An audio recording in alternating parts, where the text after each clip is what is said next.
Om Shanti. Good evening. Om Shanti दीदी। Good evening जी। आप सबको इस अव्यक्त अंजुमन में ओम बहुत शांति दीदी, गुड इवनिंग। हाँ जी, गुड इवनिंग। कल हम सब अव्यक्त वाणी बाबा की 3/5/1972 की वाणी सुन रहे थे, जो बाबा ने लॉ मेकर बनो, लॉ ब्रेकर नहीं, इस विषय में अनेक बातें हमें समझाते हुए बाबा कह रहे थे कि भेंट भगवान को क्या चढ़ानी चाहिए।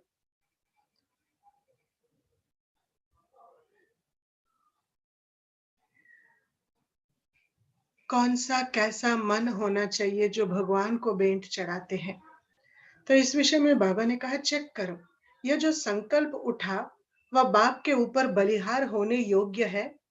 कोई भी श्रेष्ठ देवताएं होते हैं, उनको कभी भी कोई भेंट चढ़ाते हैं तो देवताओं के योग्य भेंट चढ़ाते हैं ना, ऐसे वैसे नहीं चढ़ाते हैं।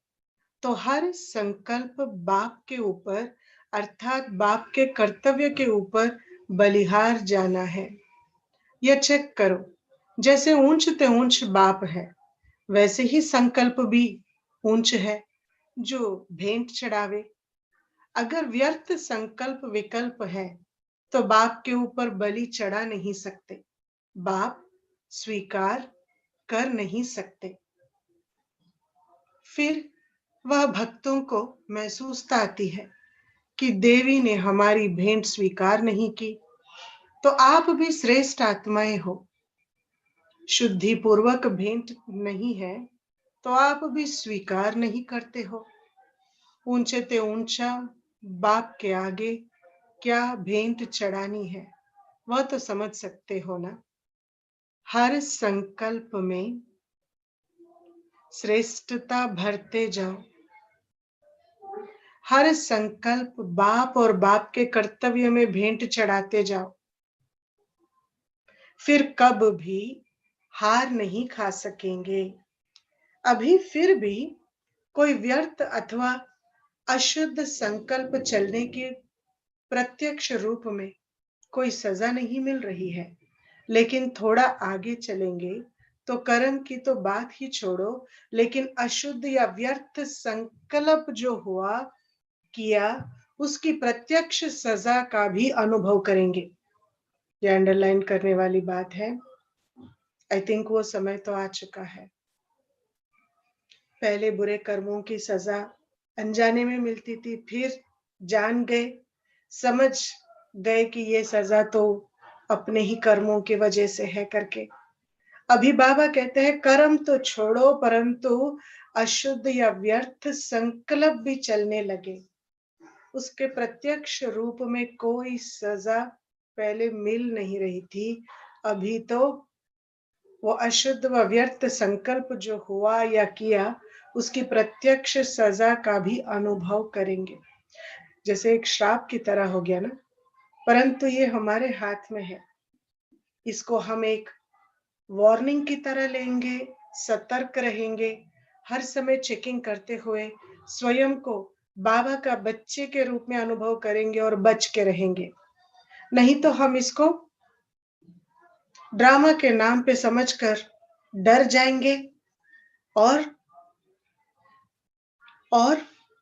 भावी है करके केयरलेस भी हो सकते हैं। क्योंकि जब व्यर्थ संकल्प करते हो तो संकल्प भी खजाना है। खजाने को जो व्यर्थ गवाता है उसका क्या हाल होता है। खजाने को जो व्यर्थ गवाता है उसका हाल क्या होता है। व्यर्थ धन गवाने वाले की रिजल्ट क्या निकलती है, देवाला निकल जाता है।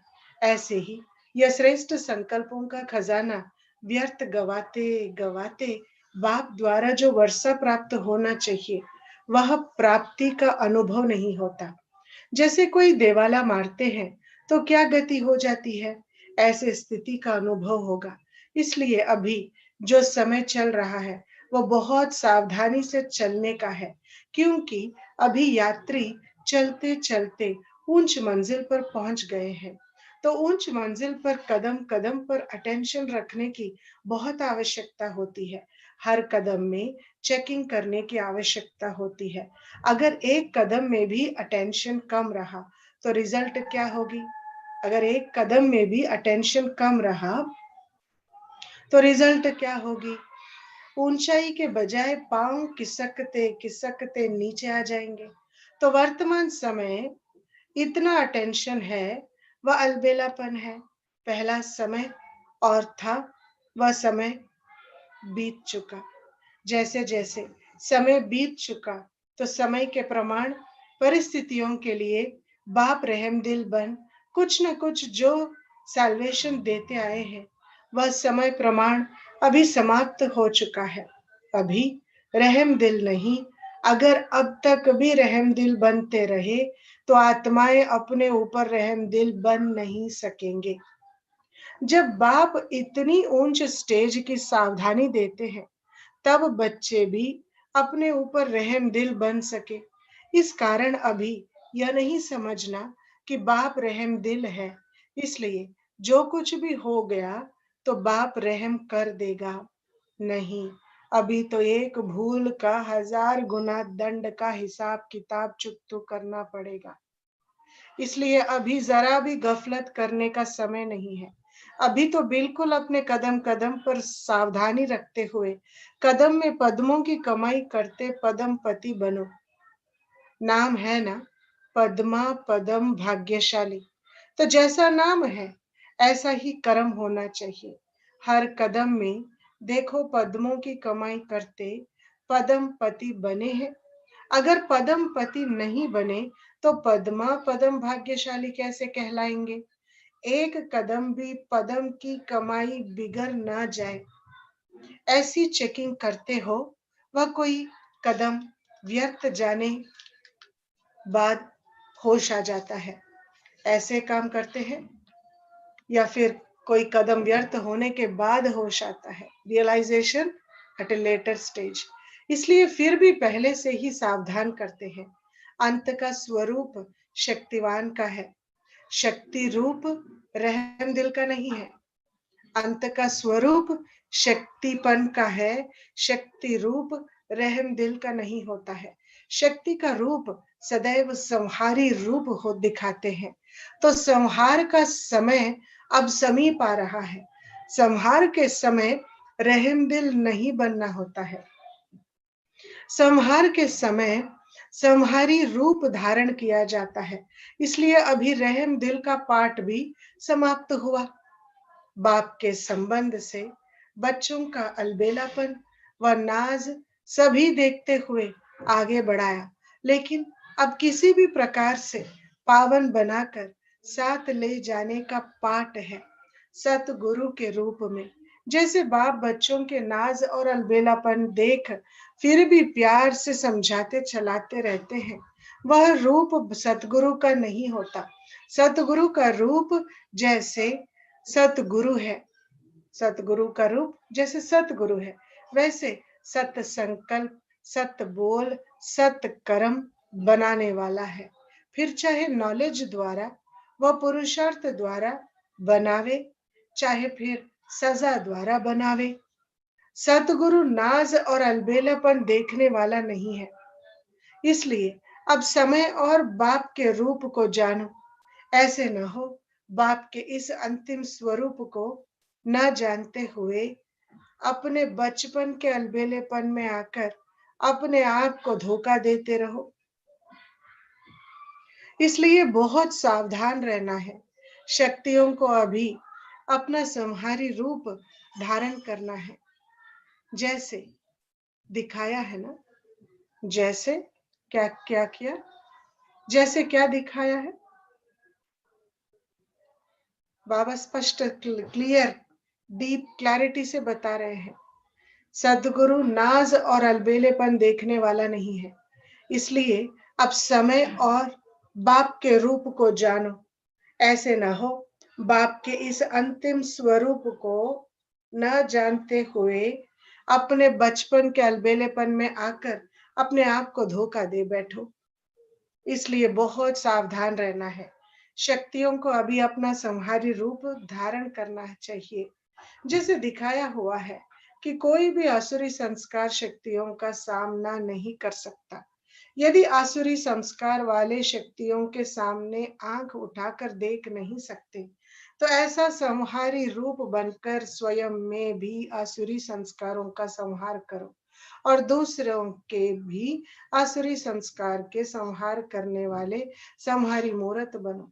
ऐसी हिम्मत है। माता रूप में बल रहम आ जाता है, शक्ति रूप में रहम नहीं आता। माता बनकर पालना तो बहुत की, और माता के आगे बच्चे लड़खड़ा लड़कोड़ करते भी है। शक्तियों के आगे किसकी हिम्मत नहीं जो अलबेलेपन दिखा सके। अपने प्रति भी अब संहारी बनो। ऐसी स्टेज बनाओ जो आसुरी संस्कार संकल्प में भी ठहर न सके। इसको कहते हैं एक ही नजर में असुर संहारिणी। संकल्पों को परिवर्तन करने में कितना समय लगता है? सेकंड। और नजर से देखने में कितना समय लगता है? 1 सेकंड। तो नजर से असुर संहार करने वाले अर्थात 1 सेकंड में असुरी संस्कारों को भस्म करने वाले ऐसे बने हो कि आसुरी संस्कारों के वशीभूत हो जाते हो। आसुरी संस्कारों के वशीभूत होने वाले को किस संप्रदाय में गिना जाएगा? आप कौन हो? आप कौन हो? बाबा कहते ईश्वरीय संप्रदाय। तो ईश्वरीय संप्रदाय वालों के पास आसुरी संस्कार भी नहीं आने चाहिए। अभी आसुरी संस्कार आते हैं, वह भस्म हो गए हैं। बाबा पूछ रहे, तो जवाब दिया किसी ने, बाबा आते हैं। तो फिर क्या बन जाते हो? अपना रूप बदल बहुरूपी बन जाते हो क्या? अभी अभी ईश्वरीय संप्रदाय, अभी अभी आसुरी संस्कारों के वश हो गए तो क्या बन गए? बहुरूपी हो गए ना। अगर अभी अभी अपने से आसुरी संस्कारों को भस्म करने की हिम्मत रखकर संहारी रूप बने तो मुबारक है। अभी यह भी ध्यान रखना, सूक्ष्म सजाओं के साथ साथ स्थूल सजाएं भी होती है। ऐसे नहीं समझना सूक्ष्म सजा तो अपने अंदर भोग कर खत्म करेंगे। नहीं, सूक्ष्म सजाएं सूक्ष्म में मिलती रहती है और दिन प्रतिदिन ज्यादा मिलती जाएगी। लेकिन ईश्वरीय मर्यादाओं के प्रमाण कोई भी अगर अमर्यादा का कर्तव्य करते हैं, मर्यादा का उल्लंघन करते हैं, तो ऐसी अमर्यादा से चलने वाले को स्थूल सजाएं भी भोगनी पड़े, फिर तब क्या होगा? अपने दैवी परिवार के स्नेह संबंध और जो वर्तमान समय की संपत्ति का खजाना है, उनसे वंचित होना पड़ेगा। इसलिए अब बहुत सोच समझ कर कदम उठाना। ऐसे लाज ऐसे लाज माना नियम, लॉस, ऐसे लॉस अर्थात नियम शक्तियों द्वारा स्थापन हो रहे हैं।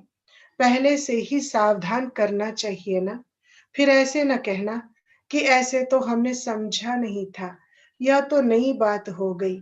तो पहले से ही सुना रहे हैं। सूक्ष्म लॉस के साथ स्थूल लॉस व नियम भी है। जैसे जैसे गलती उसी प्रमाण ऐसी गलती करने वाले को सजा। इसलिए लॉ मेकर हो तो लॉ को ब्रेक नहीं करना। अगर लॉ मेकर भी लॉ को ब्रेक करेंगे तो फिर लॉफुल राज्य करने के अधिकारी कैसे बनेंगे? जो स्वयं को ही लॉ के प्रमाण नहीं चला सकता, वह लॉफुल राज्य कैसे चला सकेगा? इसलिए अब अपने को लॉ मेकर समझकर हर कदम लॉफुली उठाओ, अर्थात श्रीमत प्रमाण उठाओ। मनमत मिक्स नहीं करना। माया श्रीमत को बदल कर मन को मिक्स कर उसको श्रीमत समझाने की बुद्धि देती है। माया के वश मनमत को भी श्रीमत समझने लग पड़ते हैं। इसलिए परखने की शक्ति सदैव काम में लगाओ। कहा परखने में भी अंतर होने से अपने आप को नुकसान कर देते हैं। इसलिए कहाँ भी अगर स्वयं नहीं परख सकते हो, तो जो श्रेष्ठ आत्माएं निमित्त है, उनका सहयोग लो, वेरीफाई कराओ कि यह श्रीमत है व मनमत है, फिर प्रैक्टिकल में लाओ। अच्छा, ऐसे लॉफुल और लवफुल जो दोनों ही साथ साथ रख चलने वाले हैं, ऐसी आत्माओं को नमस्ते। हम रूहानी बच्चों की रूहानी बाप दादा को याद प्यार, गुड इवनिंग, नाइट व नमस्ते। आज हमने बाबा की ये सुंदर महावाक्य, लॉ मेकर बनो, लॉ ब्रेकर नहीं, बहुत गहरी तरीके से बाबा ने लॉ ब्रेकर की साइड इफेक्ट्स भी समझा दिया, किस हद तक सजाएं होंगी, कैसे होंगी, वो अभी सिर्फ हमको स्वयं को चेक करना है और घड़ी घड़ी उस स्मृति में रहकर चेंज हो करना है स्वयं को। तो बाबा ने कहा, अगर चारों तरफ कोई और नहीं, तो निमित्त आत्मा को पूछो, जो आपके सेंटर के समर्पित बहन है, उनसे पूछो, उनका सहयोग लो, वेरीफाई कराओ। कभी कभी लगता है जिस क्षेत्र में अपनी समस्या है, उस क्षेत्र का तो कोई भी अनुभव निमित्त आत्माओं को है ही नहीं। वो तो बिल्कुल समर्पित होके आ गए हैं, उनको क्या पता जीवन क्या होता है, कामकाज क्या होता है, रिश्ते क्या होते हैं। परंतु उनको सच में कुछ पता नहीं, पर बाबा को पता है कि भाई बहनों को क्या डायरेक्शन मिलना चाहिए, और वो निमित्त आत्माओं को ही यूज करते हुए सभी को डायरेक्शंस देता है। कभी मुरली में देता है, कभी उन द्वारा चर्चा के दौरान उनके मुख से ऐसे बोल दे देते ताकि दूसरे समाधान स्वरूप बन जाते हैं। ये हमारा भी अनुभव है, बहुतों का अनुभव है कि मेरा निमित्त मेरा कल्याणकारी है। इतनी शुभ भावना हो कि हम कोई निमित्त आत्मा के प्रति सेकंड का भी संकल्प का भी हम व्यर्थ नहीं सोच सकते। बहुत पावरफुल बात है, एकदम बेहद की बात है। समझो तो सयाने, नहीं तो और कुछ नहीं। इतने अनमोल ज्ञान रत्नों के लिए बाबा को तहे दिल से धन्यवाद करते हुए बाबा का शुक्रिया अदा करते हैं, बाबा से दृष्टि लेते हुए। ओम शांति, ओम शांति, ओम शांति। बाप दादा हमारे समक्ष आए, इतनी प्यारी शक्तिशाली राजों भरी मुरली हमको सुनाई। अभी बाबा विदाई का समय का अनुभव करते हैं, थैंक यू करते हुए। ओम शांति। ओम शांति। ओम शांति दीदी। शांति दीदी। हाँ जी, माता जी को ओम शांति, गुड नाइट। ओम शांति जी। हाँ जी, 2 ओम मिनट। शांति दीदी। अब के बाद दादा के विदाई की गीत और वीडियो देखेंगे।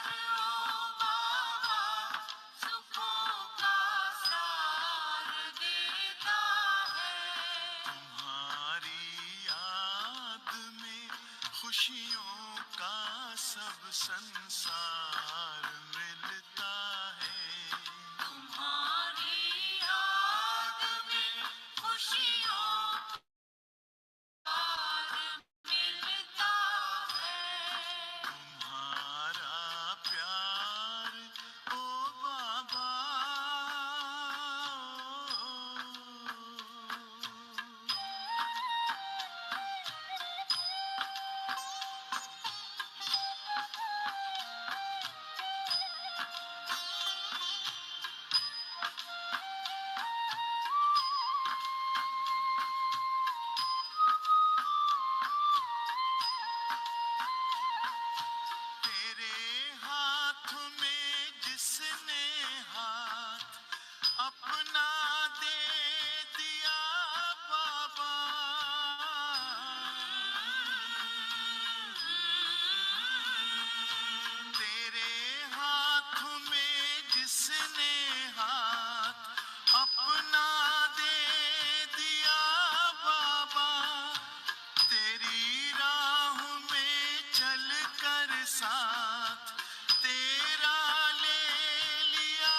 कमल के फूल सा जीवन जगत में उसका खिलता है।